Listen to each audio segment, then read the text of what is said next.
Happy Sabbath, everybody. Happy Sabbath. Happy Sabbath. Today we're going to be walking on water by faith. Right? It's kind of an article, actually, I've been putting together for some time. And I've always meant to put it into a sermon, or present it as a sermon too. And I don't know whether it's going to be one part, two part. We'll see as we go along. I've got 8 pages of notes here on this, and they're typed out, so it's kind of long. But anyway, let's delve into this. Faith. The hardest quality to attain in Christian character, in my opinion anyway, you guys may have a different opinion on that, but the hardest quality to attain in Christian character is also the most effective when applied. This would be faith. Faith is a quality that is measurable. It's something very interesting. Faith is a quality that is measurable. It is also much more than just simple belief. You can have belief in something, God for instance, but the measurable amount of belief in God is faith. Okay? Christians must constantly work at increasing their level of faith in God, just like the disciples had to work at that. They did. They worked at increasing their faith. The more faith a Christian has, the more effective their Christian walk becomes. This we call active faith, or that's what I call it anyway, active faith. Passive faith doesn't accomplish very much. In fact, passive faith can wane and decrease in time. Active faith is our contribution in accomplishing God's will and purpose on the earth. Without active faith in a Christian's life, we can do nothing. Quite literally. Throughout this sermon, we will explore this concept, and hopefully by the end we will see precisely why and how Jesus Christ led a perfectly faithful life. A perfectly faithful life, that's how he did it, or what he did, and how he was able to perform the many wondrous miracles. As he was a human being, after all. Let's go to an example that we all know very much, and that's the example of Abraham, the father of the faithful. One of the greatest patriarchs in the Bible was Abraham. Abraham was first known, however, as Abram. Okay. We know that Abram walked with God throughout his life, but it wasn't until he was 75 years old before God first made the promise to make Abram a great nation. We see that in Genesis 12, in verse 1. And the Lord said to Abram, "Get out of your country and from your kindred and from your father's house into a land that I will show you. And I will make of you a great nation, and I will bless you and make your name great, and you shall be a blessing. And I will bless those that bless you, and curse the one who curses you. And in you shall all families of the earth be blessed." Then Abram departed, even as the Lord had spoken to him. And Lot went with him. And Abram was 75 years old when he departed from Haran. So he was 75 years old when God made this promise to him. 75 years old. That's a long time. He was old. He was old already. Did this perhaps, this age, 75 years old, did this perhaps have something to do with how much faith Abram had and how God was perhaps watching him throughout those 75 years to see if he maintained his faith? It's a question I wondered about. Because God didn't promise this until he was 75.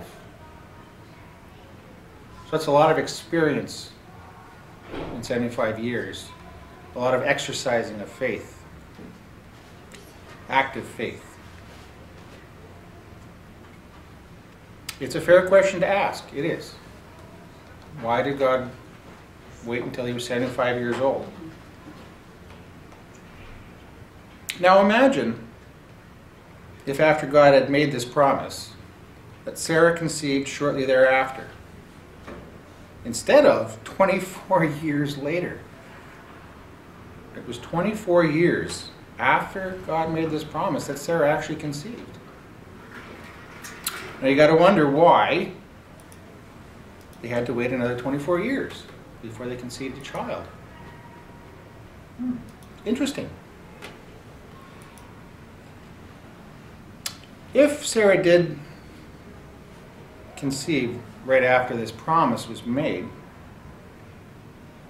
here's another question I can ask here. Do you think Abram would have had enough faith at that point to be able to sacrifice his son Isaac? How much faith does it require to sacrifice your own son? A lot. A lot. Mm-hmm. Yeah. Who sacrificed his own son that we know about? God. Yes. Of course, God. Perfect faith, perfect faithfulness, obviously. But do you think it was easy for God the Father to sacrifice his own son? Do you think it was easy for Jesus Christ to do that? Ponder these things for a while. These are good and valid questions.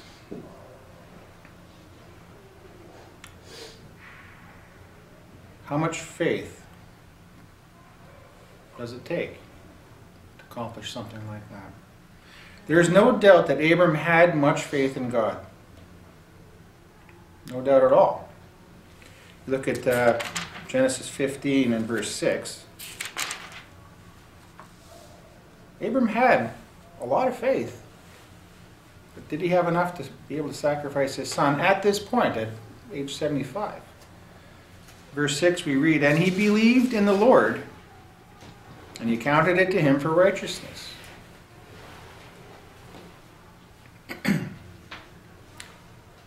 Abraham believed in the Lord, and the Lord accounted this to him as righteousness.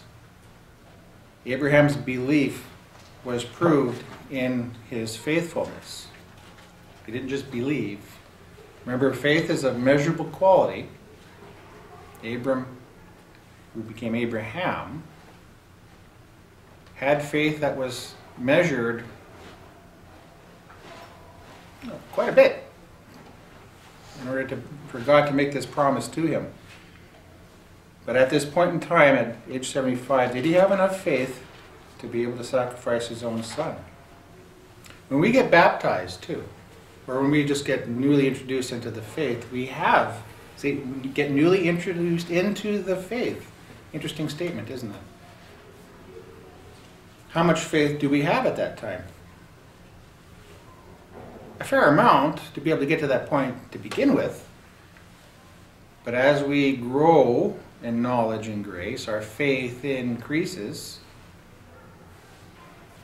We become stronger in our walk with God.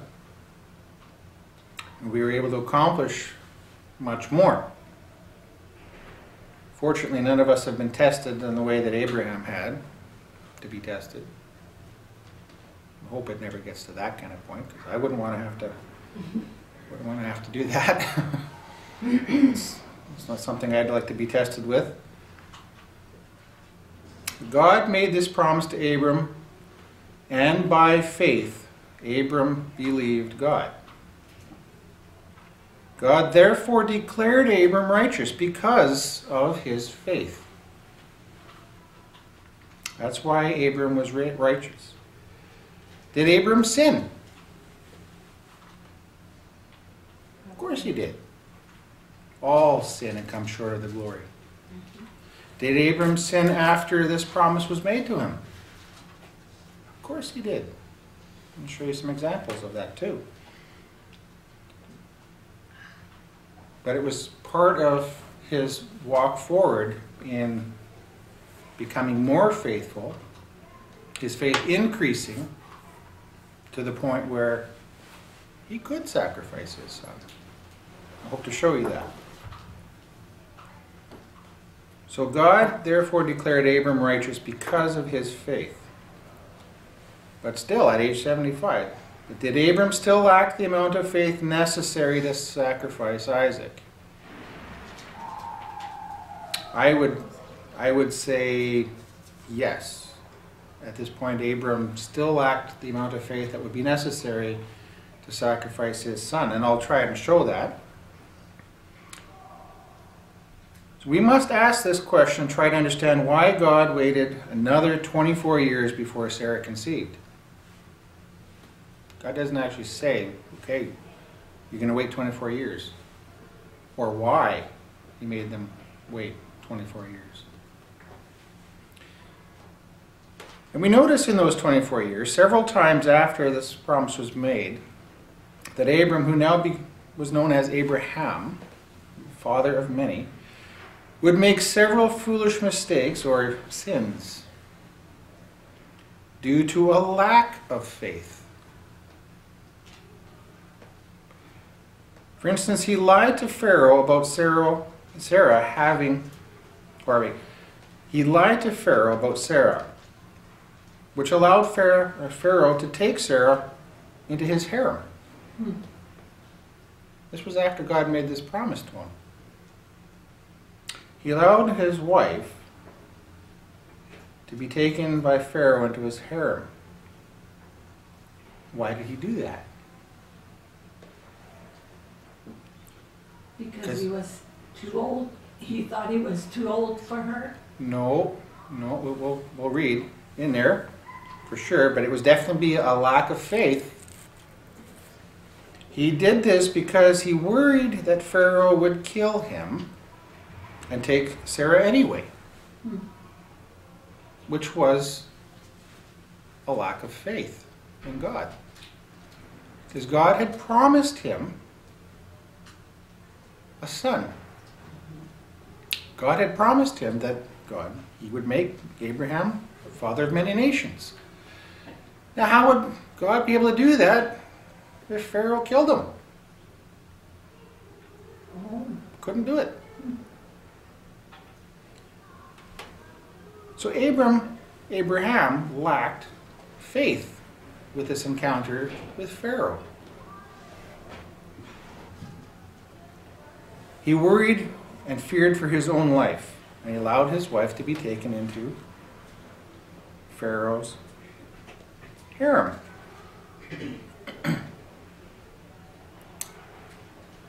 He listened to Sarah about taking Hagar as a wife as well, because 10 years had now passed and still no child through Sarah. He laughed when he was 99 years old, when God again reconfirmed his promise. And he again allowed another man, King Abimelech, to take his wife because he still feared for his own life. There was 2 instances when he allowed this to occur. All of this simply is a lack of faith. But Abraham was learning along the way and growing in faith. I had those scriptures written down before, but I missed them in this part. But you can find them in Genesis there, where this encounter with Pharaoh and Abimelech. So Abraham finally received his promised son after 25 years of waiting and being tested along the way. When Isaac had grown up some, the time for Abraham's ultimate test of faith had arrived. Well, I'm going to go to Genesis 22.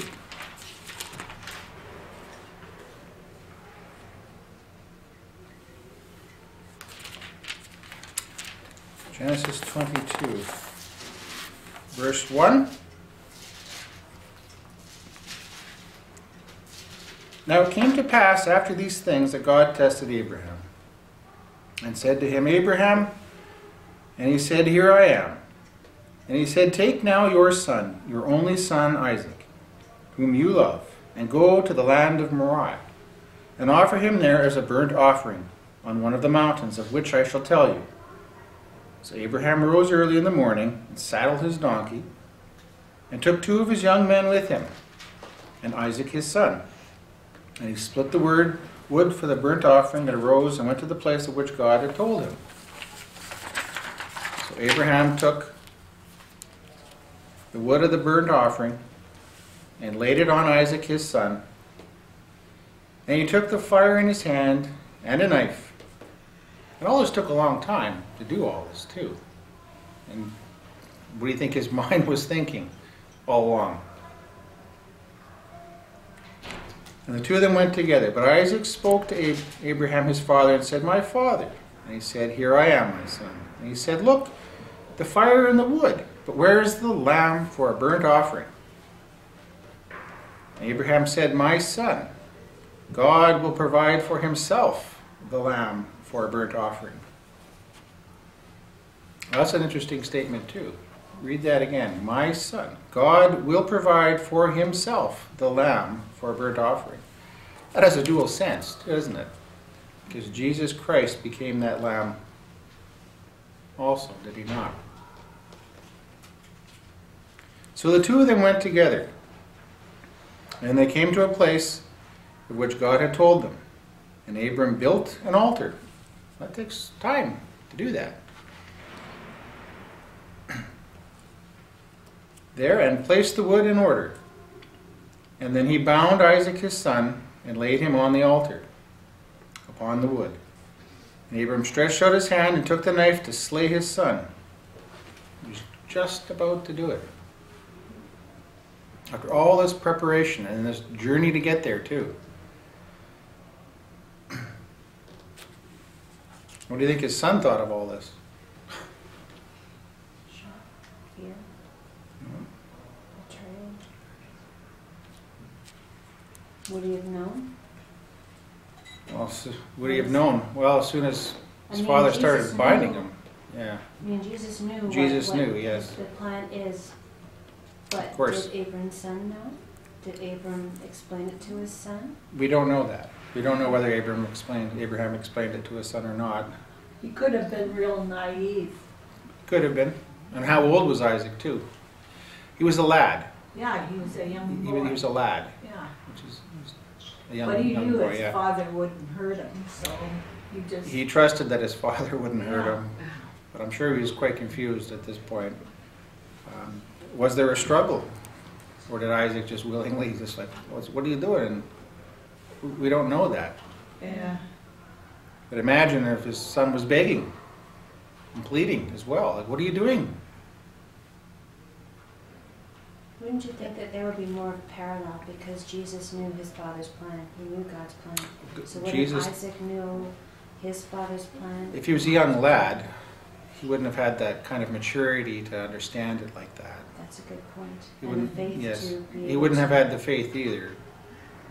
So I wouldn't think that this is something Isaac would do willingly, which Jesus Christ did. Jesus Christ willingly laid down his own life. And he knew exactly what he was doing and why he was doing it. But just imagine this dynamic that's going on. The kind of faith that was necessary for Abraham to do this.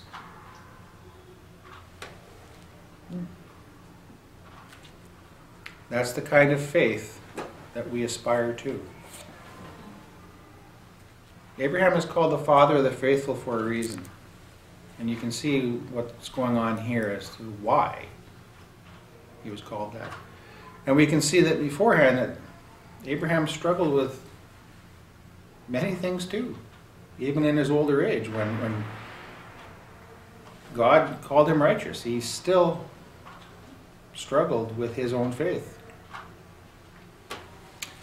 But this point in time, his faith was being tested to the ultimate. God knew he was ready. God knew he was ready. That's why it took 24 years. Abraham still had much to learn to be able to get to that point, to have his faith reach that point. So the angel of the Lord called to him just at the moment he was about to slay his son. from heaven and said, Abraham, Abraham. He said, Here I am. The angel said to him, Do not lay your hand on the lad, or do anything to harm him.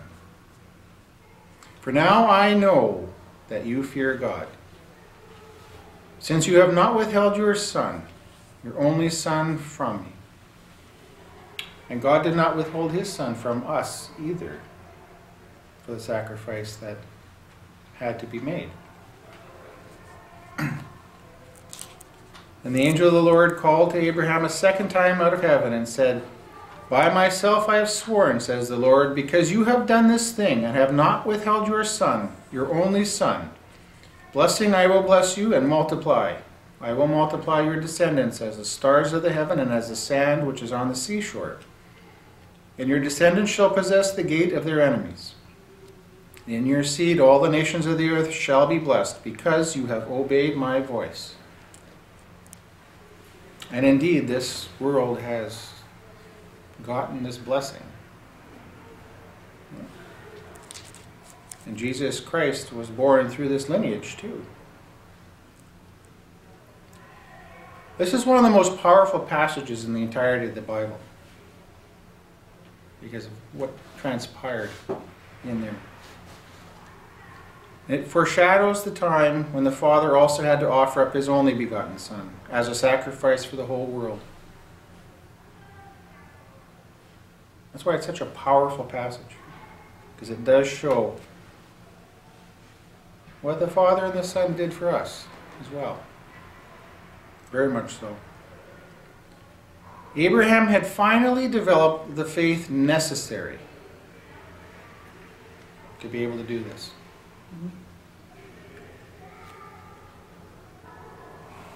He finally developed that faith. In Hebrews, in the 5th chapter, you see that. Where is it?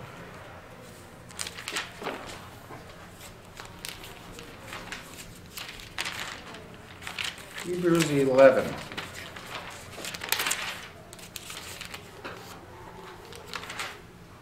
Hebrews 11 in verse 17. By faith, Abraham, when he was being tried, offered up Isaac. And he who had received the promises offered up his only begotten son, of whom it was said, In Isaac shall your seed be called. Here's the important part of that lesson, though. Because he reckoned that God was able to raise him even from among the dead, from which he also received him in a figurative way. Abraham had developed such a strong faith that he fully believed God's promise that he would make of Isaac a great nation.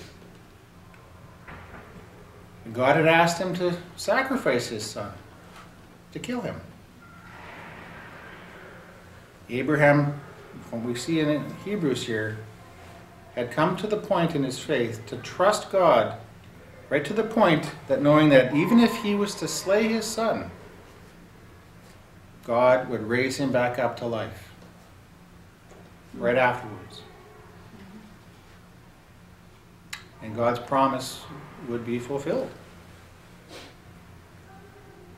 So Abraham was able to do this. But even with that faith, knowing that God would be perfectly capable and would raise Isaac up from the dead, because that's what God promised, and God does not go back on his promises. So not that it was easy to go and be able to sacrifice his son at all. That would still be very, very difficult, even with that kind of faith. But that's the kind of faith Abraham had. That's the kind of faith Abraham had developed. It takes time to develop that kind of faith. It's a measurable thing. It's something tangible.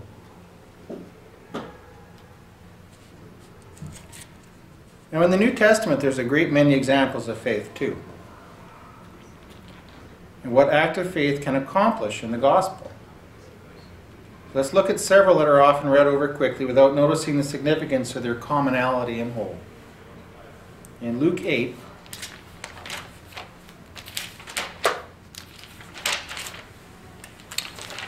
Luke 8.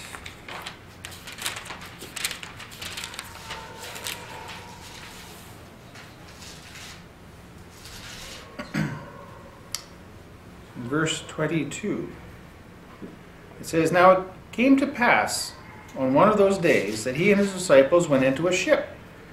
And he said to them, 'Let us go over to the other side of the lake.' And they put off from the shore." Now I want to use Matthew as a cross-reference as well. Well, Matthew 8, verse 24. "And suddenly a great tempest arose on the sea, so that the boat was covered with the waves. But Jesus was sleeping." Now, a tempest is a pretty big storm. It's a pretty big storm. Jesus was sleeping. Why could Jesus sleep through something like that? He didn't worry about things like that. His disciples were sure worried, though. Then his disciples came to him and awoke him, saying, "Lord, save us, we are perishing." But he said to them, "Why are you fearful, O you of little faith?" Little faith. Well, it's measurable. You have little faith or you have a lot of faith. And at this moment, they were showing that they had little faith. Then he arose and rebuked the winds and the sea, and there was a great calm.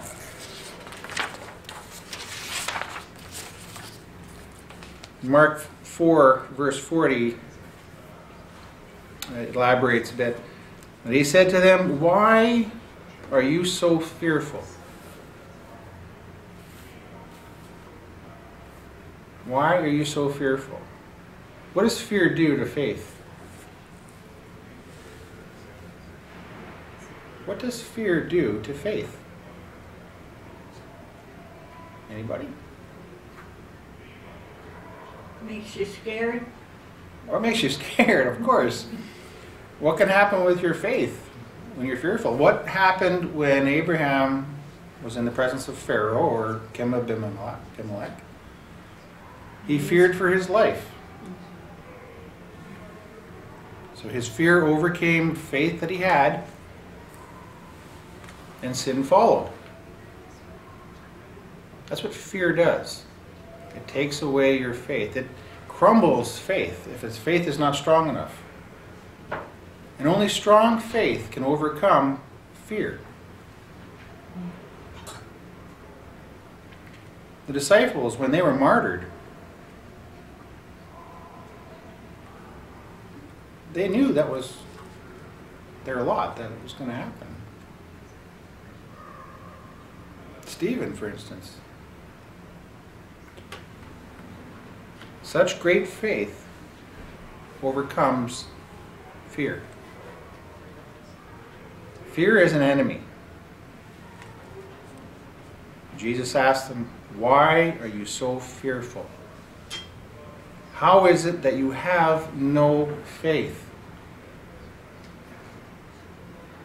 They allowed their fear to overcome their faith, didn't they? Jesus was right there in the boat with them. And they were worried they were going to die.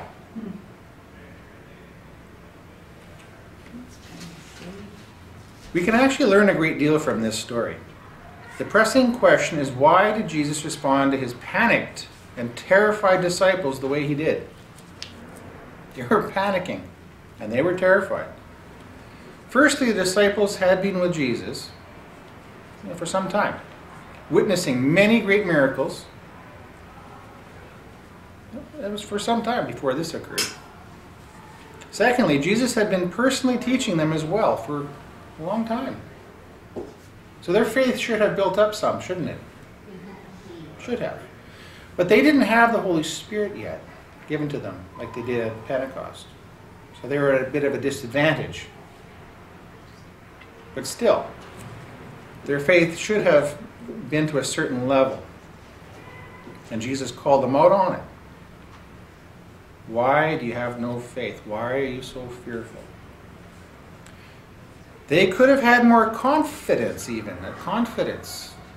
You can substitute that word for faith. They could have had more faith by now. They should have had more faith by now. Jesus was expecting it, and he called them out on it. And he did so that they would learn. They had much knowledge by this time. They knew a lot of things. Jesus had been teaching them many things, and they had seen many miracles. But their measurable amount of faith was still quite small. They sorely lacked on what was the most important thing, which is active faith. Active faith is something that accomplishes God's will. And if you don't have very much of it, then you're not going to accomplish very much either. Why couldn't the disciples have rebuked the winds? If they had enough faith, they could have. God would have heard them, because Jesus had called them to be his disciples, to be his. And God would have calmed the seas if one of the disciples had asked that. Jesus told his disciples that they were going to the other side of the lake, and he meant it. We're going to the other side of the lake. That's what's going to happen. That is what's going to happen.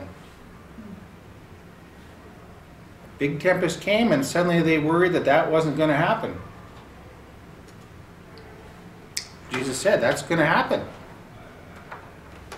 So they didn't believe him that was going to happen, because they were afraid that they were going to die out there, didn't they? Jesus then fell asleep. Jesus had no problem wondering whether or not they're going to get to the other side. He knew we're going to get to the other side. And even as this violent storm was going on, he was sleeping. How could you sleep through something like that? How can anyone possibly stay asleep through something like that? That's an amazing thing in itself, isn't it? It's every time I read that, I kind of chuckle. It's like, well, you're being tossed to and fro. But those boats aren't big like the Titanic that they were crossing. Jesus fully expected to get to the other side of the lake because it was his Father's will that they get there. You could say Jesus had 100% faith in this.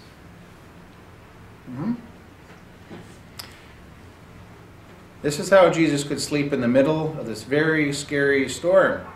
It's also how he could rebuke the storm with such ease. 100% faith. Knowing that all he had to do was ask the Father anything, and it would be done. He had complete and utter confidence, or faith, in other words, in his Father, that his Father would answer whatever prayer he asked. Anything. 100% of the time, no matter what. Jesus' faith, in other words, was absolute and unshakable. Now don't get this confused with what some people like to call faith that leads to salvation. Right? There's faith. I have faith that the sun's going to rise tomorrow. Because it will. The earth will turn. That's a different kind of faith that leads to salvation. Jesus didn't need faith that leads to salvation. That's a different type of faith. There's types of faith that is different. I have faith that, if I ask my wife something, ask her to do something, then she'll do it. My children sometimes not so much, mind you, but but you get that. I have 100% faith that my wife will stay faithful to me. That's a different kind of faith that leads to salvation. So just don't get that confused. Jesus didn't need the kind of faith that we need for salvation. But he was 100% faithful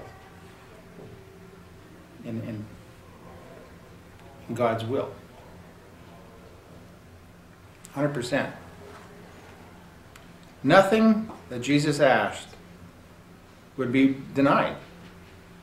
And this allowed the Father's power to work through Jesus Christ without measure. There was no point where nothing was impossible.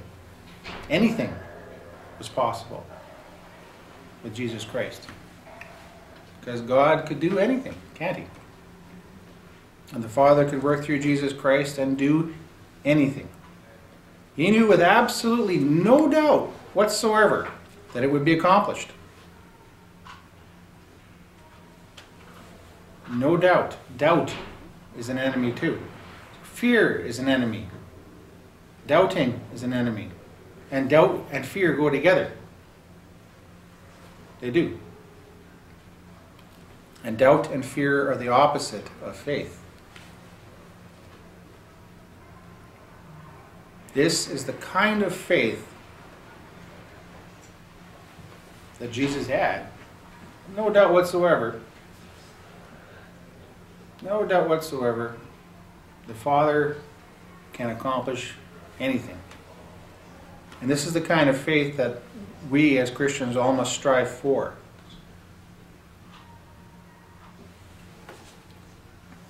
And there's a scripture in Ephesians that says this. Ephesians 4, verse 13. Faith is something that we have to work on, that we build on, become stronger and stronger.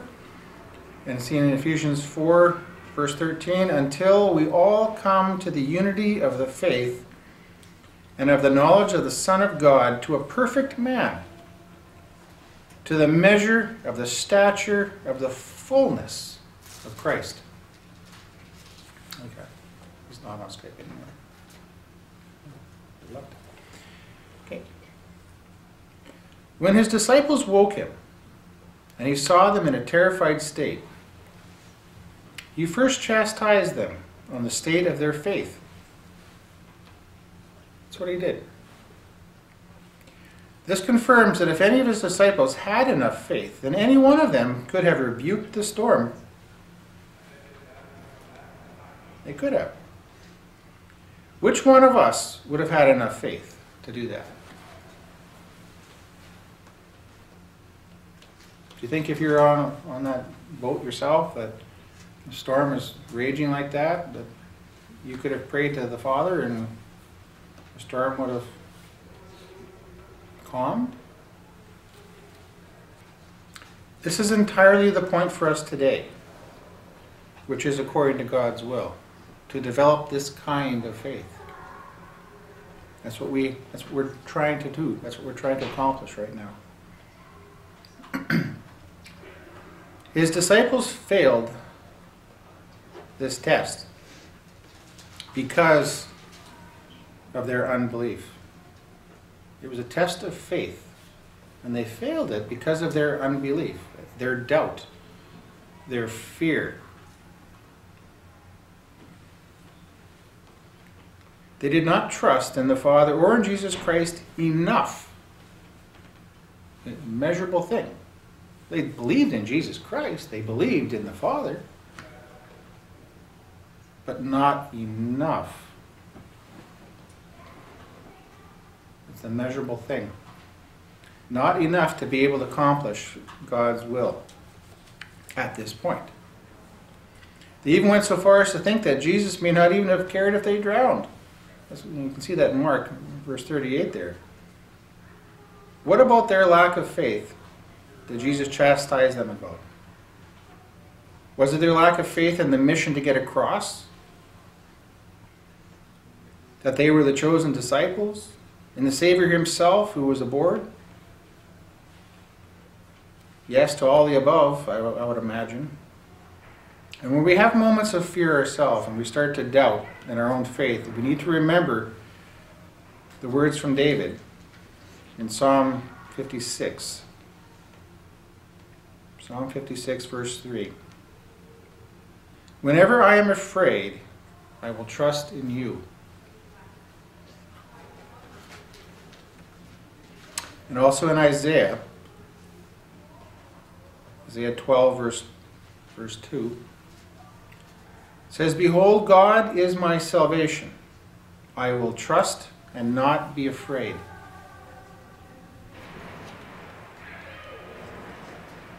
Christians today must learn from these examples.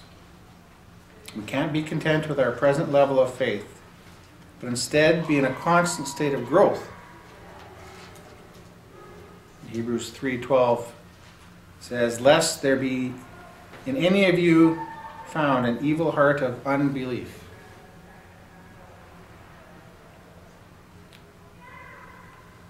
Unbelief is an enemy.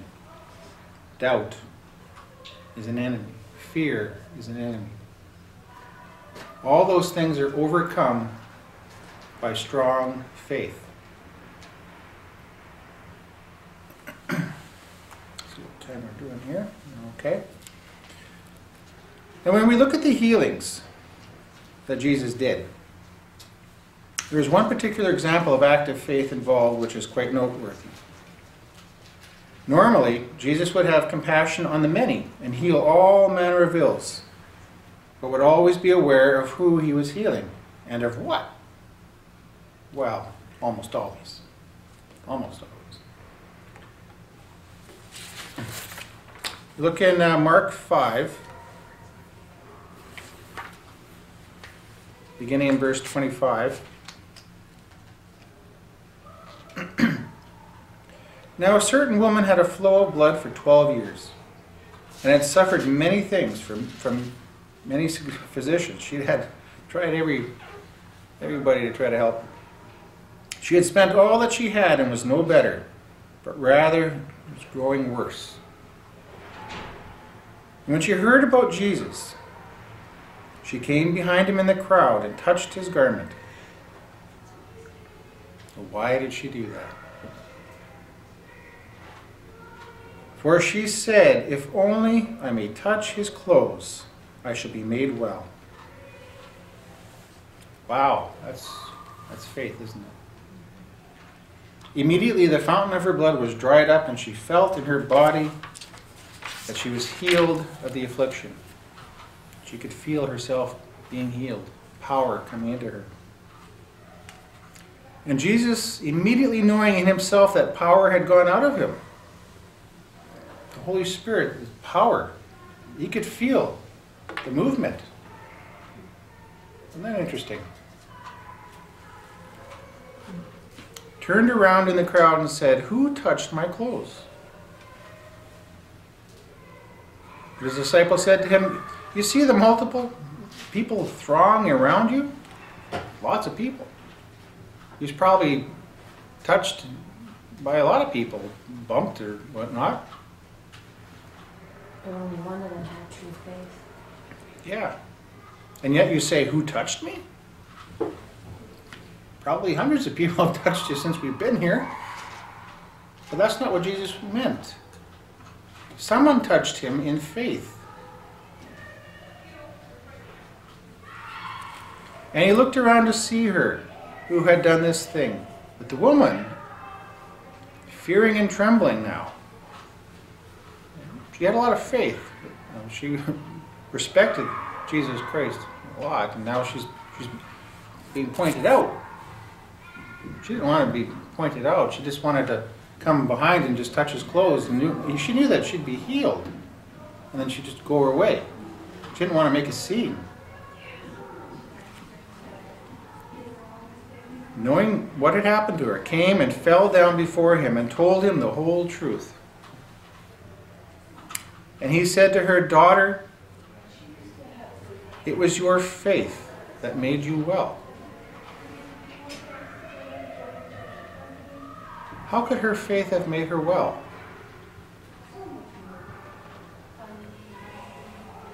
The power of God was available through Jesus Christ. It was there.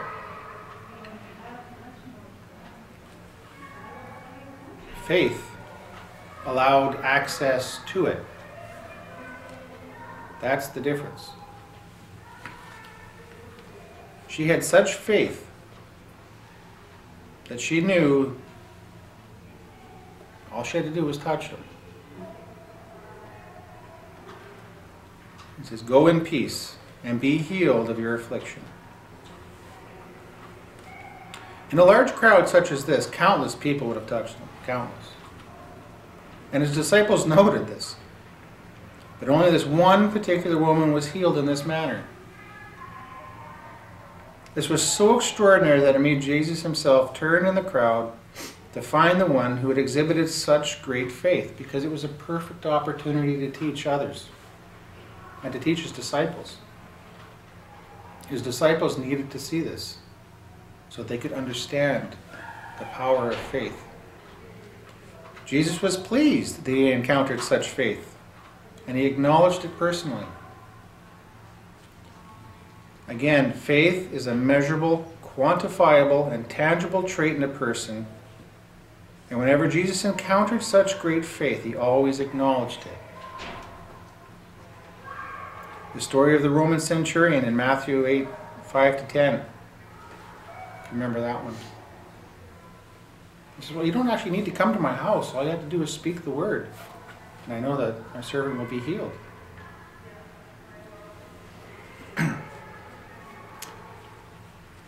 Faith is like money in your own personal bank account. Think of it that way, for instance. The balance can go both up and down.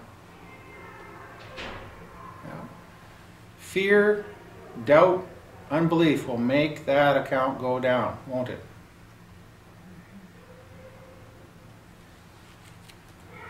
Unlike your bank account, though, you can't spend away the balance.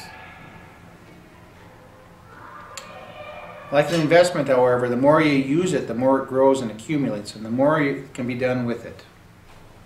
Right? That's what money's like. But similar to a bank account, though, if it's not used, the bank's charges will slowly eat away at the balance, eventually until no faith or little remains. Right? Faith that you don't use starts to wane, starts to go. Hebrews 11:1 talks about salvation, faith. Faith is the substance of things hoped for, the evidence of things that are not seen. There are many more examples of healings that Jesus performed where he would state things like, "According to your faith, let it be to you." That's in Matthew 9:29. Or, "Do not be afraid, only believe." Mark 5:36. Or, "Receive your sight, your faith has made you well." That's in Luke 18:42. Or, "O woman, great is your faith, let it be to you as you desire." That's in Matthew 15:28.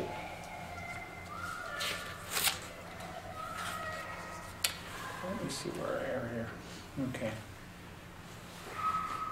There's one little bit more, and then we'll break, and we'll do part 2 another time. Okay. Talk a little bit about unbelief. What does unbelief have to do with faith again, right? There was a time when Jesus returned to his own country, Nazareth, and taught in their synagogue. But he was not received well by these people. "Is this not the carpenter's son? Is this not Mary? Is this not his mother called Mary, and his brothers James, Joseph, Simon, and Judas? And his sisters, are they not all with us? Where then did this man get all these things?" This is Matthew 13:55-58. So they were offended at him. Jesus said to them, "A prophet is not without honor except in his own country and in his own house." Now he did not do many mighty works there because of their unbelief. There were not many examples of mighty works done there because there was so much unbelief.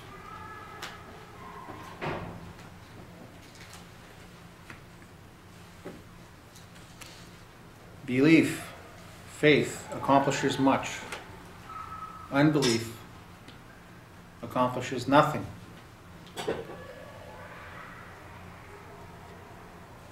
Mark 6, 5-6, you can see, now he could do no mighty work there, except that he laid his hands on a few sick people and healed them. And he marveled because of their unbelief. He was astonished by it.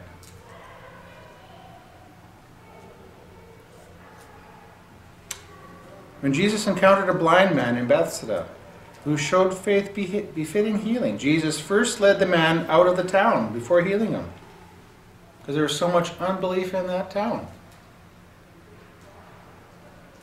He then instructed the man not to enter the city or tell anyone in that town what had just happened. That was Mark 8, verse 22-26. You can read that encounter there. Why, is the question then, did Jesus both do and say what he did? When we look back at Matthew 11, verses 20-24, we find the answer. The town of Bethsaida already witnessed great miracles by Jesus, but refused to believe. So Jesus would not give any more signs to it. It's a very real and strong warning to all peoples and indeed all nations who refuse to believe. You will get a witness, and if you don't believe,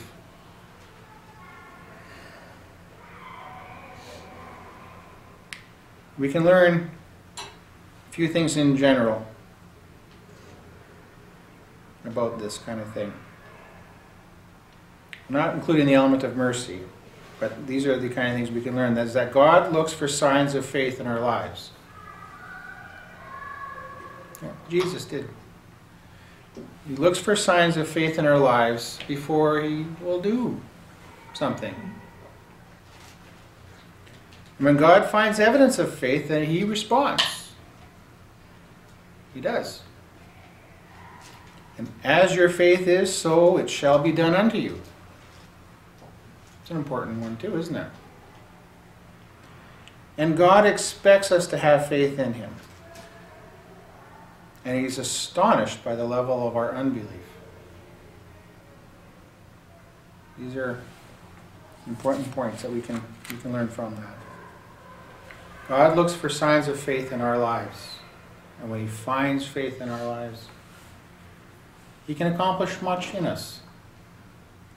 And he's astonished when we don't believe, when we show unbelief.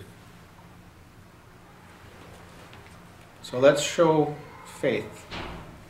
The only way to show faith is by using faith, exercising faith. When you exercise a muscle, it gets bigger. Faith is something that you work on.